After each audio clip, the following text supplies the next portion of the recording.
Si t'as cliqué sur cette vidéo, c'est très sûrement que t'es un raton laveur et que t'as pas envie de lâcher de la thune dans le SEO. Ce que je peux comprendre parce que toi, tu t'es dit « Ah, SEO, référencement gratuit ?»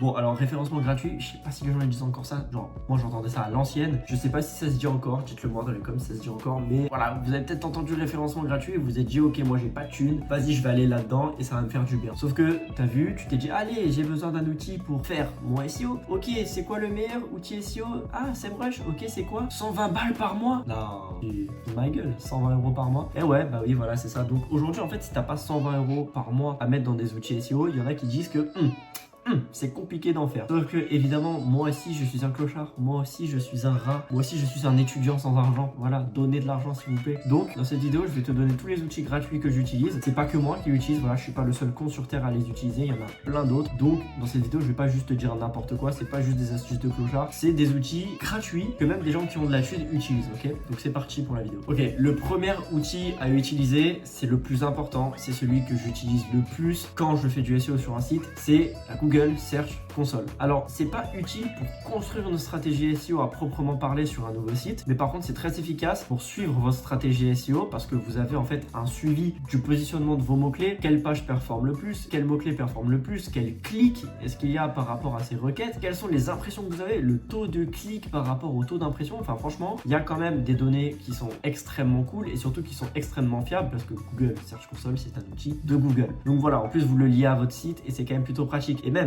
en dehors de ça, il y a quand même une fonction diagnostic. Il y a un diagnostic constant de vos URL, c'est-à-dire s'il y a un problème sur vos liens, par exemple, voilà, des mauvaises redirections, des liens qui marchent pas, donc des liens qui marchent pas, ça veut dire des pages cassées, et des pages cassées, c'est très négatif en SEO, et ben cet outil va pouvoir te le dire. Il te le dit, et il te dit même des fois pourquoi est-ce que ça marche pas, et qu'est-ce que tu devrais faire. Pareil, si tu crées des pages et qu'elles s'indexent pas, ce qui est possible, ça peut arriver, par exemple, tu as un site e-commerce, tu crées plusieurs fiches produits qui se ressemblent, et là, boum, tu vois qu'il y en a plein qui s'indexent pas, et là, tu regardes Google et il dit ah bah duplicate content, et là tu réfléchis, tu dis ah bah oui, peut-être qu'il a raison. Tu vois, ça donne plein de données qui sont extrêmement intéressantes. Aussi, c'est l'outil que tu utilises pour soumettre ta sitemap, donc ça peut être bien pour accélérer l'indexation de tes URL. Voilà, admettons tu fais des gros changements sur ton site et là bah, t'as pas trop le temps, t'as pas envie d'attendre que Google lui-même mette à jour petit à petit, bah, tu soumets la sitemap et voilà, c'est fini. Il y a aussi des fonctionnalités pour les sites e-commerce, mais pour le coup je me suis jamais trop penché dessus, donc je vais pas ouvrir ma bouche, mais il y a des informations, donc voilà, c'est toujours bon à prendre.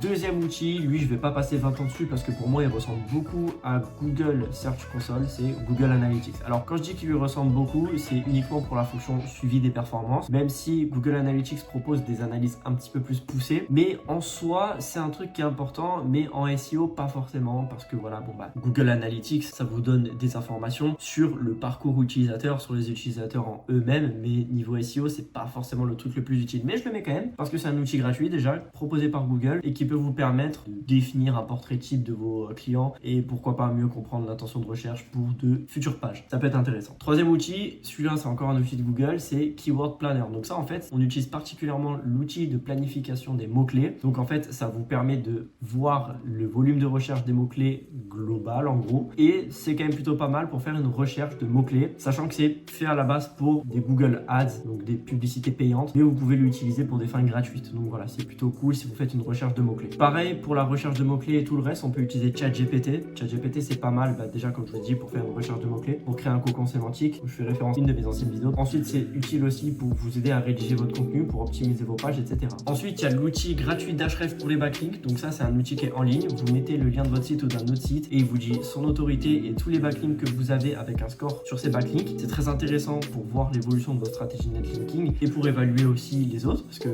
y a une analyse de la concurrence dans les SEO, donc ça peut être très intéressant. Bon, maintenant il reste deux outils et c'est des outils qui sont un peu anecdotiques que j'utilise. Il y a Heading Maps, donc c'est une extension Google où vous pouvez voir comment sont construites vos pages, donc c'est-à-dire voir les balises SEO sur vos pages, si c'est bien fait ou non. C'est utile pour voir l'optimisation d'une page, s'il y a des choses à faire ou non. Et le dernier outil, c'est Moz. Moz, c'est une extension, alors l'extension gratuite, vous pouvez voir que la première page, mais c'est très intéressant. Si vous cherchez à vous positionner sur un mot-clé, vous tapez ce mot-clé, vous avez l'extension Moz qui va vous dire en fait sans cliquer sur le site, si le site a une grosse autorité ou une faible autorité. Donc ça peut être bien pour savoir si un mot-clé est concurrentiel ou non. Bref, je le rappelle, aux 1000 abonnés, je crée un Discord communautaire où je pourrais vous aider personnellement dans votre stratégie SEO et aussi où vous pourrez vous entraider entre vous. Je vous fais des bisous.